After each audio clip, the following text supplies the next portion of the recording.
It's asking what is the surface area formula for a rectangular pyramid? Sorry. What is the surface area formula for a rectangular pyramid? So, what you would do is you can either usually what math teachers do would they would actually give you the formula for this for this problem here, but it really depends on kind of your teacher and what kind of what their demands are. But what we're gonna do is I'm pretty sure what this answer is going to give you is they're going to help you derive this answer. So again, you don't really need to learn how to derive something in kind of pre-algebra and algebra 1. It's probably more reserved in higher level math. So what we're doing here is for a rectangular pyramid, and I'm going to skip the derivation here because it does take a long time, but maybe I'll explain it to you. Is what they're going to do is they're going to go through this derivation and explain to you that this here is your answer, which is very, very, very complex. But I'll kind of explain how they kind of derive this answer here. So if you have a rectangular pyramid, which means your base here has to be a rectangle, right? And I don't really want to draw it here, so just because I'm pretty bad with drawing 3D objects. But right here we have a rectangular base, and we know it's going to go up and it's going to form a pyramid, right? So basically, when we want to find the surface area, we want to find the area of all of those sides together. So I have kind of this front, back, the two sides, and the base. So I have 5 sides for 5 faces. And the first face here, I know it's my area of the rectangular base is simply length times width, right? So this one's good. So this is the area of my base. And then so I have the 4 sides there which are the triangles here.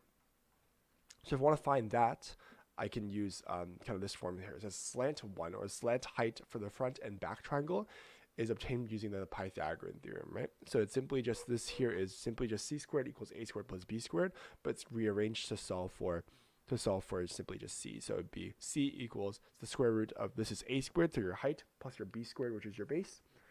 And then you would get and you would substitute the base here for half of the we know that the base here is the half of the breadth, right? So this here is the half of the width, you can say. So we know that we can substitute our base here for w over 2, and this would give us our slant height.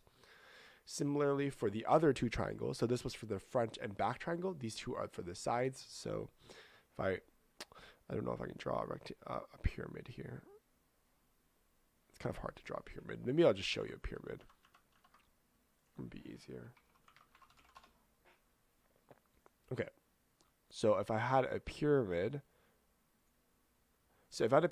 like this, again, it's the front and the back sides that I worry about for this equation here, and I care about the 2 sides, right? So again, I have 5 sides total. I have the base of the pyramid, which you can't see, obviously, and then I have the front and the back sides, and then also the left and the right sides here. So that's what we're talking about here. So this is the front and back. This here would be the other 2 triangles on the side, and then the base here would be half of the length instead of half the width, right? So you have these 2 angles here, these 2 slant heights here, and we know that the area of a triangle is simply a equals half bh, right? So half times the base times the height.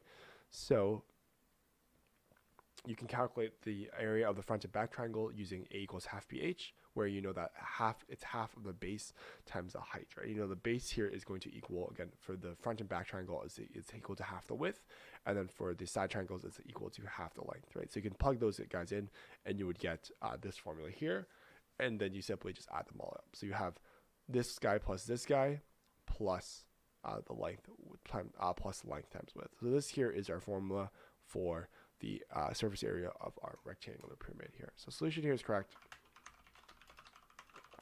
It's a good analysis as well. And again, you're not expected to kind of derive these equations such early on, but it's also good to see where they're coming from, right? Like this formula, you can kind of break this down into, this is the area of a rectangle, and these guys here are the area of the two triangles that exist the area of the 4 triangles that exist on the sides, right? And they calculated this using a equals half bh, where the height is simply just the slant height. And slant height, that you have to use Pythagorean theorem to figure that relationship out. So the solution is correct. Good analysis as well.